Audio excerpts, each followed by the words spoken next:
as soon as we got back, we took off and went to Iraq. And so right before, I was on Camp Wilson, right before we left, my mom asked me to call and leave a voicemail so she could have a copy of my voice. Um, so she kept that saved the entire time I was gone. I got to listen to my own voice when I came back, and it's kind of morbid, creepy. Hello, this is Tab Bartley, and you are listening to the Oath We Took podcast, the show that tells the Marine Corps story through the Marines that served. I'm joined today by Eric Johnson. He is the reason for this podcast. I know so many amazing Marines who hesitate to tell their stories. Their stories hold so much power and so many life lessons. Oftentimes, though, they go untold. Not every Marine story is the same. What is the same is the oath we all took.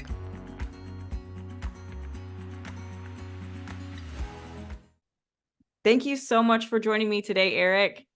Thank you so much for having me. I'm really excited. I am too. And so the first question I always start with is, why did you decide to join the Marine Corps? I knew that I wanted to serve in the military. My original goal was to go to the Air Force Academy and fly fighters. And through high school, that dream evolved a bit. And eventually I decided that Marine Corps enlisted was how I wanted to do it. It's looking at college, looking at my future career plans. And I watched the commercials, they're crawling under the barbed wire through the mud and all the explosions going off. And I'm like, yes, that looks so exciting. But what they forgot to tell you is there's no shower at the end of that. It's so you don't get to get clean again. So anyway, all of that piled up, and sometimes my smart aleck answer is, "Oh, I just wanted to kill people." But I really wanted to serve. And in 2017, I'm sorry, excuse me, when I was 17 in 2003, saw the invasion of Iraq, and I was sitting on the couch, and I realized, you know what? Why am I not there? So by December of 2003, I had gone up to the recruiter at the local mall, back when that was a thing, when we had indoor malls and recruiters stations at the mall, talked to Sergeant Robertson and signed up by December and shipped out in May of 2004. On Mother's Day, actually, my mom got to drive me off at MEPS on Mother's Day to go to boot camp in Paris Island. How did your mom feel about that? Well, as any mom would. There were some tears, she's proud of you and all this, but it's so sad that I got to do this, and worried about me. But I was only going to Paris Island. It wasn't the end of the world. It was just a few months. So she got over it, and then of course they were there on graduation day, so that was nice. And where are you from? Where's your hometown? From a little town in Louisiana called Ponchatoula in the parish of Tangipahoa. So if you are familiar with Louisiana at all, we have a lot of names that are difficult to pronounce, even harder to spell. So I lived right smack dab in the middle of all that. About 45 minutes north of New Orleans, 45 minutes east of Baton Rouge.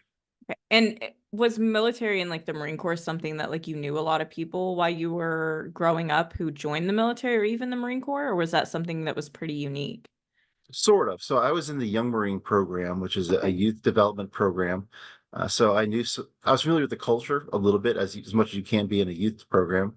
And our instructor, our slash leader, CO, he was a Vietnam veteran. And we had a number of the young men that were in our group. They're a little bit older than me. When they got out, they went into the Marine Corps.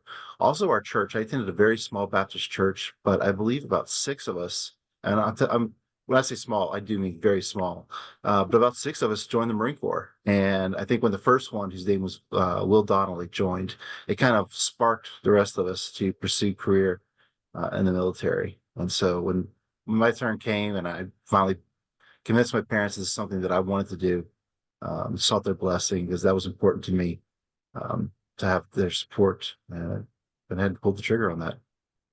And did you know what you wanted to do in the Marine Corps when you signed up, or was it just that you wanted to be a Marine? That was really all you cared about? There was only one option. I wanted to be infantry. I was specifically a rifleman, 0311.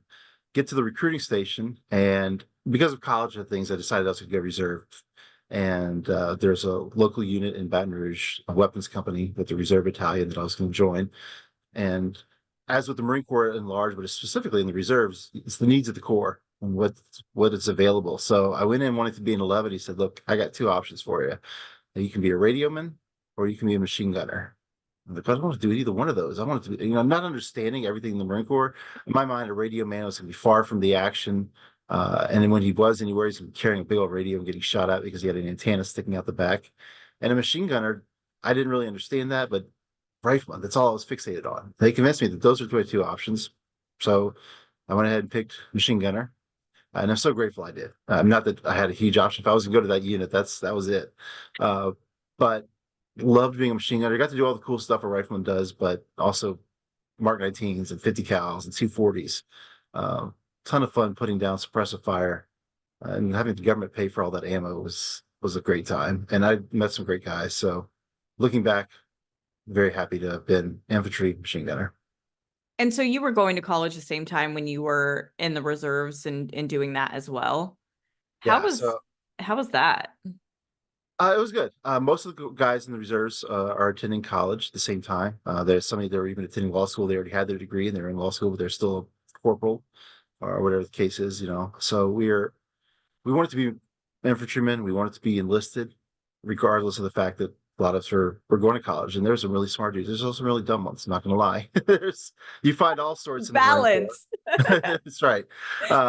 But no, I loved all my brothers, and I was definitely not on the smarter end, but I was in school at a little school called Southeastern Louisiana University. Because the unit was based in Baton Rouge, most of the guys were going to LSU. Um, but it was quite a mixture of college experiences tied with Marine Corps experiences. So you go to class on Friday morning so you can hurry up and get out, go get your hair cut, show up and report for duty for the weekend. Um, so yeah. And I was going to ask how like kind of balancing those almost two different worlds and two different like career trajectory, how that was. I didn't find it difficult. The Marine Corps was helping, of course, pay for school as well as the money I earned on the drill weekends was helping keep me afloat financially. So I had some other part-time jobs, but Marine Corps is my passion. I enjoyed spending time, and it's not just getting to shoot the machine guns, which is great, but it's the guys. This was 2004, 2005, 2006. So this was before women were in the infantry. So it was when I say the guys, it was the guys. It was just us hanging out and having fun. And when we were, when we were at the base, our reserve center for the weekend, we weren't in the field shooting machine guns. We were doing having stuff and taking anti-suicide classes and all that other death by PowerPoint stuff. We get cut loose and there was tear up the town all night long and barely show up cognizant again in the morning for PT and sit through another round of classes, swearing you never go out for another drink again and already figuring out which clubs you're going to hit the next night at the same time, like, so it was just this wild experience, of really a band of brothers that made the experience worth it. So you deployed to Iraq. How was that, I guess, transition from civilian and I Mhm. feel like the transition is even more, I think, hard hitting than as a reservist because you're so kind of still embedded in your, around your family and around your friends, and they're not really like they haven't really gotten the experience of you leaving. And so it seems almost a little more intense than when you're talking a deployment because they kind of haven't gotten like the pre-workup of it of like, oh, you Sure. live somewhere else now. So how was that? And I feel like there's a lot in regards to like the deployments that we can talk about. But I guess the first thing is how was that first piece of like the transition? I don't know how it was for my parents simply because I wasn't there. I was Yeah. excited. This is why you joined the Marine Corps. You joined to fight, and here's our chance. We were finally going to go and fight. A few of the guys had been there during the invasion in 2003, but most of that group had rotated out. Their contracts were done. So most of us, this was our first deployment. We received the activation call in early, maybe January or February of 2007, notified that by April we were going to be full-time active duty, prepping to go. So we did our annual training. Reservists do the 2 weeks, 1 week in a month, 2 weeks a year. Hmm. Our 2 weeks, they went ahead and did it early in April. So we got that training knocked out. And then a few weeks went by, and then we turned around and were officially activated full time. We went to Lejeune and spent a number of months in Lejeune. And so you're getting some of that experience of, you're the student sitting around the barracks waiting till get cut loose at 5 o'clock, as everybody experiences. But we spend a lot of time in the field, the Yeah. ranges, all of that stuff, prepping, doing vehicle drills and gun drills and all this stuff. Then we got to go home for a couple of days. We had a block leave, and then we flew out to Camp Wilson in 29 Palms and did it all again, except they're in the desert heat. Uh, Absolutely miserable place. Anybody who's stationed at 29 Palms I don't get it. It's horrid. Of course, I admit I was on Camp Wilson, so it's the armpit of the armpit of the Marine Corps. But anyway, did that, and then they cut us loose for another 96. And many people went to Vegas, many people went to um, San Diego, just different places, and that's a whole set of stories that can be told there. And then as soon as we got back, we took off and went to Iraq. And so right before I was on Camp Wilson, right before we left, my mom asked me to call and leave a voicemail so she could have a copy of my voice. So she kept that saved the entire time I was gone. I got to listen to my own voice when I came back, and it's kind of morbid, creepy. Yeah, but as a mom, I can like, dang, the foresight of that though. But then Yeah. I don't know if that makes it better or worse, right? Because then I'm sitting here thinking of her sitting there like this may be the last time I hear his voice. Right, Like, exactly. ooh. And I guess that was her theory, but at least she'd have a copy of it. If she had given a little more foresight, I could have maybe recorded something better, but whatever. I recorded whatever it was. And when I got back, I went and listened to it, and then I deleted it. I was like, all right, we're done with that creepiness. Tore up my will. Then they asked, well, what was in the will? I said, nope.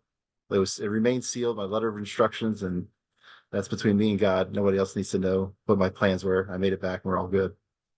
Well, How was then, once you're there and at the deployment, how was your experience? it was interesting. I mean, we uh, we were in Iraq, so we show up. We were specifically deployed to Al Anbar province and the Haditha area right along the Euphrates. We rolled in, we switched out with an active duty unit, and that transition was a little tough. And I don't feel it was tough on us because we were inexperienced or reservists. Um, we've been very much drilled during our past few months. This is the Marine Corps way. This is the appropriate way. This is how we're going to do it. And we rolled in and felt the other unit was not following those expected protocols. So we kind of had to we were wondering why is this active duty unit coming off a little bit differently. So that was a bit of a surprise. The house, we lived in a house in the village. My platoon, we literally lived in a little Kafajia village right on the Euphrates in a house. They put up walls and barbed wire, but there's like a 4-room house, and that's where we lived for the entire platoon. We get there, and the living conditions are pretty substandard. So we installed bathrooms of a sort. We installed a shower of a sort. Just buying pieces from the local village. And of course, the great thing about the reserves is we had civilian jobs. So we had carpenters, we had plumbers, we had auto mechanics. You got all these different trades and skills that people have learned from their civilian job, and we're able to go in. Our doc was an amazing plumber and electrician. And so we were hot wiring to the local power system and grid to get water flowing as much as we reasonably could under those conditions. We're not talking standards of home. Yeah. But we tried to keep it clean. This is where we're going to live. We're not going to throw used food in the corner of the place. We're going to set up the burn pit, and we're not going to have, excuse my language, we're not going to have piss bottles laying around. We're going to dispose of our waste properly. So this is where we're going to live, and we're going to treat it like our home when we live back home. The Once we got that out of the living aspect out of the way, it fell into a pretty basic routine. And I said, talk to the guys today. It's a lot of times you got the stress of bills and kids and all these things. But remember those simple days when all we had to do was stay alive and find some chow, maybe catch some sleep every now and then. You weren't worried about bills. You weren't worried about, for most of us, at least the wife and kids. We were all young, and most of us were single. You were just stay alive, keep your gear clean, and try to stay out of platoon sergeant's line of sight so that you didn't get caught with special duty or something. The Oath We Took podcast, hosted by Marine Corps veteran Tab Bartley, tells the Marine Corps story through the Marines who served. While every story is unique, the common bond is the oath they all took.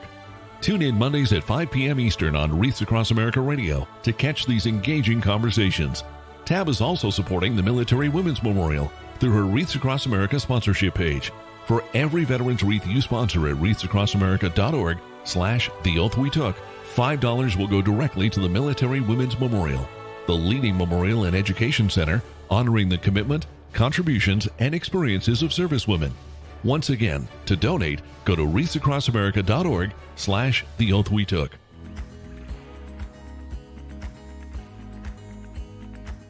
It's pretty basic. And I feel like in a lot of these interviews, that's something that like everybody brings up, no matter how hard their deployments were, there was also this like simplicity of like these other worries of life and these stressors of life, they just couldn't exist there. Even if you had them, they couldn't, because it would so negatively impact like the mission and what you were doing. Yeah. And so I think it's quite interesting to hear that so often from, it's something that's just, it seems to be very similarly shared with a lot of Marines who have at least been on this podcast. What were some of the, the other challenges in that deployment that you faced that maybe you weren't expecting to face, or maybe that you didn't think were going to impact you the way that it did? I'm not sure. Thinking back on while we were there, I was blessed by an amazing support system back home. My mom made sure that a day never went by without mail. If the mail was being delivered to the platoon, you could count about half of it was going to be mine. To the point where guys were stealing my packages before I ever saw them. Like, well, you had 10, so I took some. I'm like, well, I'll share with you, but don't steal my stuff. So I was constantly getting mail, constantly had a great support system. My birthday was shortly after we arrived, and my mom sent a cake and had packaged it so well, it was still moist. So I had a birthday cake complete with plates and party hats. I wish I had taken a picture of the squad sitting there having a birthday party in the dust of Iraq, but that's certainly a special memory. I don't think anybody else got a birthday cake while they were there. So my mom was just going above and beyond to make sure that everything was great, that I was getting mail from friends and family and random church groups along the way. Um, Definitely interesting seeing the way people lived. It's very, very different lifestyle in Iraq, and I'm sure in Afghanistan. I never was able to deploy to Afghanistan, but just not the way that we live here for a variety of reasons. And I'm not saying it's wrong, but it's very different. And it took a lot of getting used to. There's a lot of sympathy. Also, it's easy to view the people there as less than, because they don't have the same cleanliness standards, cultural standards, religious standards. Just so very different. It's easy to say, oh, well, we're us and they're them. So you have to almost watch that you didn't grow cold, callous. But at the end of the day, your biggest thing was keeping yourself and your buddies alive and finishing the mission. And the whole time you're hoping for that contact with the enemy, and the other time you're hoping you just want to get back and get some hot shower and get a shower maybe, or at least a baby wipe bath before I hit the rack. You don't want the day to be complex. You just want it quiet, avoid the yelling, and make it one more day until you get to home. And how was the transition as a reservist from deployment back home? A certain amount of it, I'm sure, is the same for everybody. I remember we got back to Lejeune, and a couple of us rented a vehicle so that we can go off base. We were in Lejeune for about a week before we rotated back home to Baton Rouge. And I remember driving off the base, and I was doing 25 miles an hour the entire way through Jacksonville. And because that's about as fast as we were allowed to go in Iraq. And I was just the whole time, I was like, oh my goodness, this is so fast. Look at all this trash on the side of the road, all these cars in my way. There's very much that aspect of the transition immediately. And then rotating back, for a lot of guys, I know they were able to pick up their jobs, go back to college, those that hadn't finished, things like that. So it wasn't a huge deal. I took a job and almost immediately moved to Washington, D.C., and transferred my reserve unit up to D.C. for a while. So there's all those aspects. On a more personal level, that transition was hard. I went to church was very soon after I got back. And even though I knew all these people, had known them for years, and in theory trusted them, my back was to the wall the entire time. And I was, where's my buddies and where's my rifle? I didn't like being alone. I'm prepared to face anything with a fire team and a rifle. But facing even my friends alone it was tough. I talked to other guys, and they couldn't sleep on a mattress for the first few weeks they were home. They wanted to sleep balled up in the corner because it felt less exposed. So there was a lot of that. Well, it's a funny story, going back to the driving issue. I was driving my dad's truck into the city about a week or two after we got home, and there's traffic backed up on I-10 as there always is. And I was like, well, if the traffic in Iraq, the traffic couldn't get out of your way, you went out around it. So I'm literally whipping into the median, and I'm flying down the median, and I'm talking about the grass median in the in between the interstate there, about a quarter mile before I realized, wait a second, this isn't legal. This is very stupid. So, because I was just bypassing traffic. And later, having been used to 7 tons the same day, I was used to driving 7 tons. There was a curb in between where I wanted to be, or where I was and where I wanted to be. And I just ran into the curb thinking that in a 7 ton, I would have rolled right over it, no issue. Yeah. Dad's truck didn't take that quite so well. So there's a few adjustments like that, getting used to not being in a 7 ton, not being on Iraqi roads, returning to civilian life. And what had you moving to DC? Because that's a pretty big move from Louisiana to DC. What kind of like drove that Yeah. decision? So I've always been interested in politics. One of the reasons I wanted to go infantry was I knew I was going to work in an office or environment of some sort most of my life. And I was been interested in politics for years, had a whole political activism career back home. And so when I literally landed from Lejeune back home, I was called up a friend in Louisiana. I said, hey, I need a job. I'm back. I'd like to get into politics. And I was thinking she's well connected in Louisiana. And so I was thinking some sort of Louisiana political job. Within a few weeks, she had arranged an interview at the White House.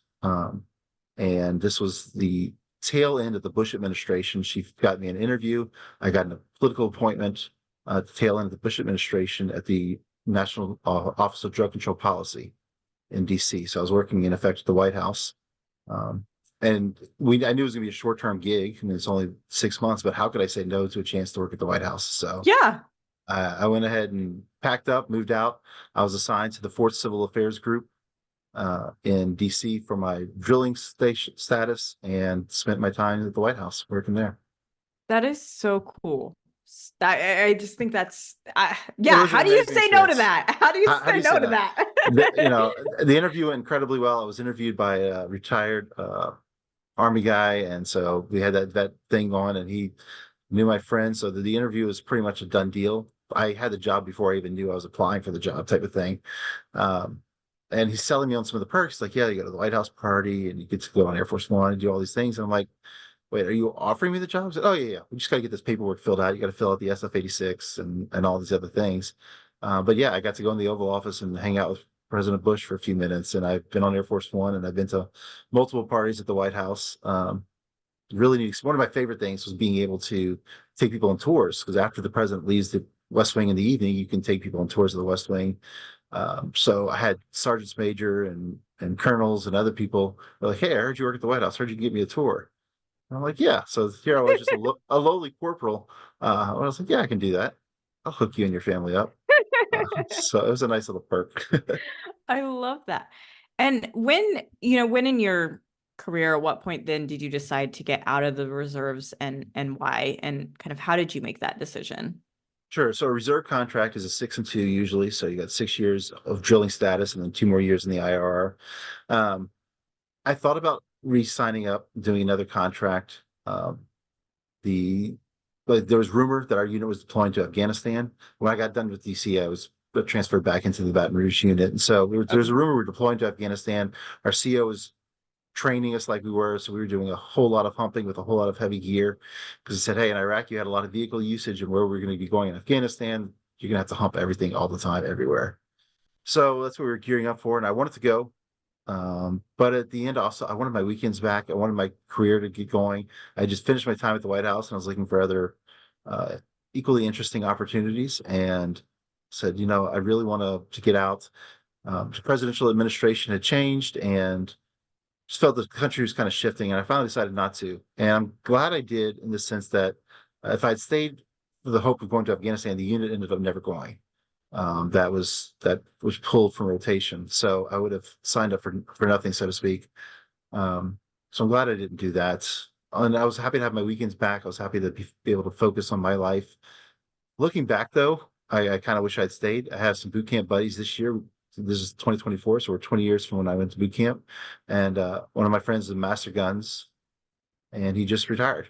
And I'm thinking, when you're 21 and you're looking forward, 20-year career, that's forever. That's an eternity. Looking back, 20 years we were just in boot camp like 2 years ago. What the heck happened? How did 20 years fly by so fast? We recently had our 15-year anniversary from our deployment to Iraq, and it's like, you guys, we were just there. Yeah. It's amazing how time is warped like that. So you get out, you've done the White House thing. Now, what were you looking for? Like, what was like the next step and the next thing that you were looking for? Well, when I left the White House, I applied for a job at the Pentagon, working for the chairman of the Joint Chiefs, a relatively low position. I don't remember the exact details, but I went and I was hired. And I was told show up for the first day. Showed up, and then they started looking through my paperwork, and they realized, wait, you have a White House top secret clearance, which is not the same as a Pentagon top secret clearance. It takes too much trouble to change it over. So thanks for coming, but we're changing our mind. We'll go with a different candidate that actually has the clearance we need. So I missed out on this opportunity. Devastated. Tried to find a job in DC, couldn't. Move back home, did some other work, and then an opportunity came to move to Virginia and work in nonprofit. Backing up a step, I decided while I was in Iraq, I also wanted to get paralegal training. I was interested in laws, considering law school, so I did a year's course to become a certified paralegal. So I went to work in a law department of a educational nonprofit, helping clients with educational freedom issues. And from there, a couple of years there, we went into Virginia politics and helped people get elected, worked as chief of staff, and kind of moved around different places. I've done lobbying at the state level, both in Virginia and other states. And eventually now I'm doing federal lobbying on veterans issues. How like and so when we were talking pre you wanted to talk about your experience with the VA and like as a veteran and stuff, and we're gonna get into that obviously, but how cool is it that now like you're in this position and assisting so many veterans? Like serendipitous, is that the right word, or like that like full Yeah, circle maybe? I love helping. So one of the things that I do on a personal level is I help, veterans, specifically with my buddies, the guys I deployed with, helping them with VA claims, things like that. So it's really exciting to be able to take my political experience, my relationship building, lobbying experience, and work on veterans issues. Most of my portfolio doesn't deal with the VA, actually. It deals with national security, but being where I am now, I touch on a lot of different issues, including the VA, and interact with people over there and the House and Senate Veterans Affairs committees on a regular basis. So it really is a blessing, and I'm very happy to be where I am. It does seem like a perfect fitting uh, from my background. So let's talk a little bit about, since we brought the VA up, and your experience with the VA and receiving care through the VA. That was something you said you really wanted to make sure that we talked about. So I want to make sure that we have adequate time to discuss Yeah, it. I don't remember what year it was. We'll say 2011. I was walking through a parking lot in the Walmart parking lot, and somebody popped a balloon, but I didn't realize it was a balloon popped. What I heard was a gunshot. I was concealed carrying at the time, and knelt down behind a car and drew just in an instant. And I was looking for the threat, realized what it was. It really sent my heart racing because A, I was so scared of the balloon, and B, the possibility that I could have hurt somebody else with an overreaction. So I called the VA suicide hotline. I wasn't contemplating suicide, but I wanted some sort of help, and that was the only number I knew to call. So I called, and I swear it was a former drill instructor who answered the phone and made me feel like crap, for calling, for needing help, for not having my act together. So I was done. Okay, fine, screw that. I'm never going to call them again. And it was years before I sought help. The next time I sought help was hearing issues. Everybody pointed out that I couldn't hear as well as I thought I could. And so I tried to go and get that, but they looked at the test. I went through the testing process. They tested my hearing. They looked at the old records. And you can see my hearing when I entered boot camp, hearing before deployment, hearing after deployment, there was a steady decrease. But they said, oh, it's not service related. You don't need hearing. It's not so bad that you need hearing aids. Well, that was baloney. But I went ahead and continued on with life until finally I got married, and my wife said, go, let's try this again. And we had moved at that point, so I went to a different VA. And the VA I deal with now has been an amazing experience. I was able to get the care I need for hearing, getting hearing aids issued, getting the disability rating so that I can receive services on a variety of things, PTSD and so forth. It's not a perfect system. I mean, the other day I called for a mental health appointment. They told me I had to wait 6 months. So I had to throw a fit about that. But there's definitely good VA locations, a good VA staff, and then there's bad. And the system is worth saving, but it's going to take a lot of work. And I think a lot of people need to realize that, especially as veterans, if you have a bad experience in one location, fight for yourself, advocate for yourself, get involved with the American Legion who can advocate for you, or call up a friend who's been successful, because you deserve the care that you deserve, and they should not be denying you. I mean, just even the hearing aids, the difference the hearing aids have made in my life have been huge. The medication that I've been on to help control anger and depression and other things, it really has changed the quality of my life. And I think like you bring up such a good point. Like because it can be traumatic to ask for help and not get it. That can be trauma in it of itself. And so I think you bring up a really good point of like, maybe it was that one person, maybe it was that situation, being able to try again. And maybe it's when you have somebody that can assist you or somebody that can advocate for you, because it is draining. It really is draining to fight the system. But when it works, it does. And when people make an impact, or like you said, like your quality of life now is better because of it. I think that that's something that really I really hope people hear that. Like, yes, you had this horrible experience, but then, you tried again, and now like you're getting what you should have gotten then. And so let's talk a little bit about what you do with the American Legion now. I feel like any veteran who is listening, American Legion is, one of the top veteran organizations. People know about it, know it exists, but I don't know if they fully know like what they do or why they should be a part of it, or why they should support the American Legion. And even people who are not veterans who want to support veterans, I think, looking at different veteran service organizations is a great way that you can actually make an impact that's making an impact, and not a dog and pony show impact, right? Like an actual Yeah, things are being done. So can you tell us a little that's bit about that? sure. So the American Legion is certainly the largest veteran service organization. We're not the oldest, although we are over 100 years old. But we were started by veterans for veterans to advocate on behalf of them in DC, as well as there's a number of different ways you can get involved with the American Legion. We have local posts, and it's not just a bunch of old guys sitting around drinking beers. They do community service. We've got youth programs. We give out scholarships. And there's lots of different ways you can get involved, or choose not to be involved at all, except with a membership and support the efforts of others. Um, One of my favorite things when I talk to young veterans, or even active duty individuals, and a lot of them haven't heard of the American Legion. It's just a different culture, it's a different age. I'll say, well, have you ever heard of this thing called the GI Bill? I say, well, yeah, I heard the GI Bill. We hear about it all the time. I'm going to use it, blah, blah, blah. The American Legion is 95% responsible for the creation and development of the GI Bill back in the 40s, and the continued improvement. We were very involved in the 9/11 or post 9/11 GI Bill upgrade. So that's just one of many different things that we've worked on. PACT Act more recently, and we're always out there. We have an entire department in DC advocating on your behalf. But people, especially veterans my age, and I say this, I mean, I'm a huge advocate for the Legion. I believe in it. I'm a member myself as well as an employee. But I think it's sort of a different age we're facing. With you have veterans who have Facebook, we have cell phones, we have everything. We don't necessarily need that local post to go and sit in and hide in and share our beers and our stories with fellow veterans, because we can do it electronically, and we do it all the time. And I've got multiple text threads with various guys that we share memes all the time, and we share, hey, I just got this new benefit from the VA. Have you guys registered for it, etc.? So we have a lot of those communication ways, but it's still important to be able to advocate for continued benefits. We advocate for improved pay for the military, those that are still in uniform.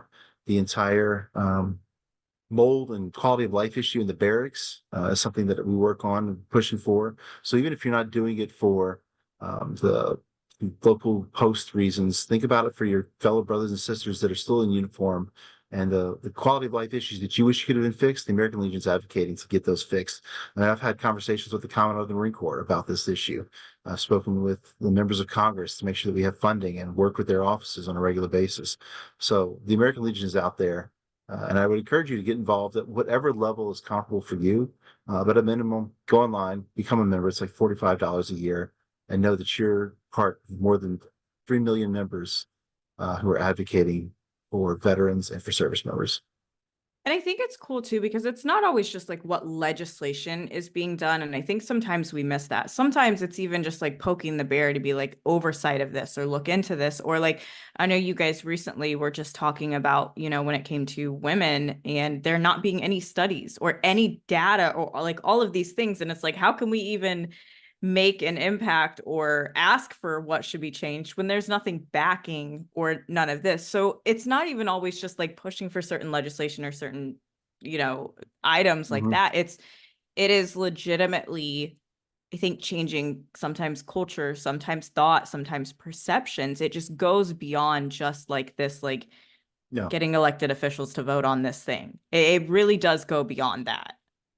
Well, it's really great. The American Legion, the chairman of the the House Veterans Affairs Committee, Chairman Boss is a member of the American Legion, and a lot of congressmen, they all know us. And when they're considering action, or whether it's a positive vote or a negative vote, they reach out and they say, "Hey, what does the American Legion say on this?" And the staff is very eager to get our input to know, are they going to tick off veterans? Are they doing the right thing or the wrong thing? Maybe they missed something, and we're like, "Hey, if you do this, this is the backside," because it's not just our government relations team, which I'm a part of, that's on the Hill, but we also have a whole team of policy analysts that are able to look at how this legislation compares with old legislation, compares with this idea versus that idea, and we lay out our standards. And sometimes we disagree with other veteran service organizations. Most of the time, we come to the same conclusion, and we're working in lockstep with them. And so you'll have a broad veterans force advocating for or against the policy position, and being prepared to call out Congress when necessary. I just like hearing you talk and hearing about these things. It's so cool to be like, you started out like in the Marine Corps, all you wanted to be was a rifleman. And now, you've served in the White House, you're serving, now to make sure that veterans are taken care of in this capacity. Is there anything we didn't talk about that you want to make sure we talk about in regards to like your story, your career, your experience? I am more proud now to be a Marine than I was when I was in. And I mean, I was proud to be a Marine. It was very, very much a part of my life, of course. But there were days that I hated the Marine Corps. So every once in a while, I find an old Facebook post where I'm just ranting against the Marine Corps because of some BS decision or policy. Sorry, I hit my table. I'm shaking it. Some retarded policy here that just you hate. You hate what this sergeant did or what that is doing to you. Sometimes it was my own fault. I struggled at the very end of my career. I struggled with my weight, and it was tough to meet the standards. And that's one of the aspects of being a reservist, is that you have to really stay on top of your own PT. It's nobody's out there running you every day of the week, and so that was a struggle towards the end. But overall, I am very much proud to be a Marine now, and I want to do everything I can to advocate for the Marine Corps, advocate for my fellow Marines. I work hard to keep all of us connected. I'm constantly reaching out to friends. I'll sit there and look at a picture and I'm like, you know what? I haven't heard from this guy in a while. Let me reach out, find him. Where is he these days? I can't find him on Facebook. Who does know him? Who can reach out and find him? Is he doing okay? So I was recently able to connect with guys that were in my vehicle that I haven't talked to in years, because they kind of disappeared from the electronic world. But I was able to get a hold of their cell phone and get them kind of plugged in and say, hey, let's talk. Let's stay connected, because I want to be there for you, and I want to know that you're still around. I don't want to, the next time I hear your name, I don't want it to be because it's an obituary. So I really do that on a personal level to stay involved and keep everybody connected, because nobody understands Marines like Marines. There's a quote, and I'm going to butcher it terribly, but only two people understand Marines and the enemy. Um, so it's important to me. That's why we have I have a podcast just just for Marines and FMF sailors. Once my husband agrees to be the first one on the podcast, then I will do FMS sailors. So before I ask the last question, I just have to thank you for everything you are doing, for you being you, and then for being willing to share your story. I think so many of us feel like our story isn't worth being told, or we didn't do enough, or what have you. And every single time I get a Marine on, I just like I'm always blown away by who they are and their story and just everything about it. So thank you so much for coming on and sharing your story. Thank you so much for having me. It's an honor. Yeah. And so for the last question is, if you had to take the oath again, would you? Absolutely. I would take the oath. I would deploy. I would only take it if you promised me deployment. I'm not taking it to sit around the garrison. Uh, But if you can find the body armor that'll fit me, let's go. This is the Oath We Took podcast, and you just heard a piece of Eric's story. You now know one more Marine and one more piece of Marine Corps history. His sacrifices matter. His stories matter. Not every Marine story is the same. We didn't all join the military for the same reason. What is the same is the oath we all took. An oath that easily could have ended in death, and for some, it did. So listeners, instead of asking you to thank a Marine for their service, I'm going to challenge you to continue to listen to their stories instead.